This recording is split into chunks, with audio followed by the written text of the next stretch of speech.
અત્યારના smartphone digital દુનિયામાં લોકો રચ્યા પચ્યા રહે છે.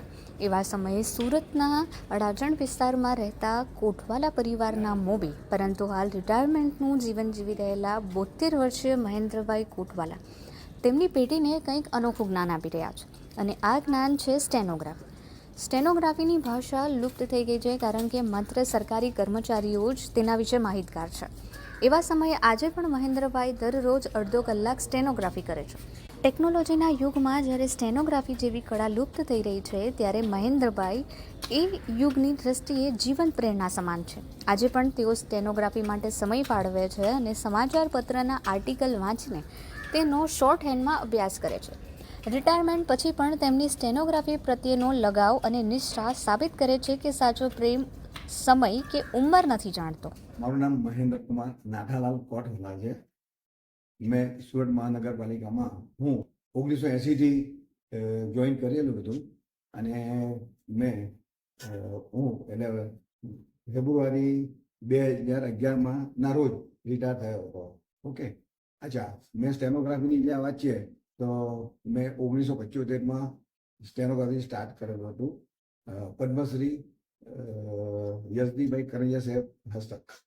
હા, હવે તે વખતે છે ને તે સ્ટેનોગ્રાફીમાં અને ટાઈપિંગ એટલે ટાઈપિસ્ટ તરીકે લોકો કેરિયર બનાવતા હતા. એ વખતે તો એસએસસી પછી આ ગવર્મેન્ટ જોબ અવેલેબલ હતી. શું તો બીકોમ કરે તેના કરતાં ઘણાની પાસે શોર્ટકટ એવી રીતે હતા કે ટાઈપિંગ એટલે અને આ બાજુ સ્ટેનોગ્રાફી એટલે સ્ટેનોટાઇપિસ્ટ તરીકે પણ કેરિયર બનાવી શકે અને ક્લાર્ક કમ ટાઈપિસ્ટ તરીકે પણ એની પોતાની કેરિયર બનાવી શકે. આ ધ્યાનમાં રાખી ને મેં સાથે સાથે કોલેજ કરતી વખતે સાથે સાથે મેં છે ને તે આ પણ ચાલુ કરેલું હતું. રાત્રે મને સમય મળતો હતો તે પ્રમાણે હું પહેલાં ટાઈપિંગ શીખી ગયેલો. પછી મેં કહું કે કેરિયર બનાવવી જ છે તો સ્ટેનોગ્રાફીમાં હું જતો હતો. મહેન્દ્રભાઈએ વર્ષ 1975માં સ્ટેનોગ્રાફી શીખવાની શરૂઆત પદ્મશ્રી યશદી કરંજિયા પાસેથી કરી હતી. મહેન્દ્રભાઈએ તેમના ક્લાસ પૂરા કર્યા બાદ પરીક્ષા પણ આપી હતી અને સફળતાપૂર્વક વર્ષ 1980માં સુરત મહાનગરપાલિકામાં અંગ્રેજી સ્ટેનોગ્રાફર તરીકે નોકરીની શરૂઆત કરી હતી. આજે તેઓ માને છે કે તેમની ઉંમરના સ્ટેનોગ્રાફરો સુરતમાં મહત્તમ 5 કે 10 હશે. તેમને સુરત મ્યુનિસિપલ કોર્પોરેશનમાં સ્ટેનોગ્રાફર તરીકે 31 વર્ષ સુધી ફરજ બજાવી છે. વર્ષ 2011માં તેઓ રિટાયર થયા છે અને તેમણે 3 કમિશનરના પીએ તરીકે કામ કર્યું છે. સ્ટેનોગ્રાફી માટે ખાસ લીટીવાળું પેજ આવશ્યક હોય છે કારણ કે શોર્ટ હેન્ડ 4 અલગ અલગ રીતે લખાય છે: લીટીને અડીને, લીટીની ઉપર, લીટીની નીચે અને લીટીને છેડીને. આ પ્રણાલી સાર્વજનિક ભાષણો અને પત્રકારત્વમાં ઝડપી લખાણ માટે ખૂબ જ ઉપયોગી રહી છે. ગુજરાતી લઘુલિપિ એટલે કે શોર્ટ હેન્ડના રચયિતા નવશીરવાન કરંજિયા હતા કે જે સુરતથી હતા. તેમણે મહેર લિપિની રચના કરી હતી.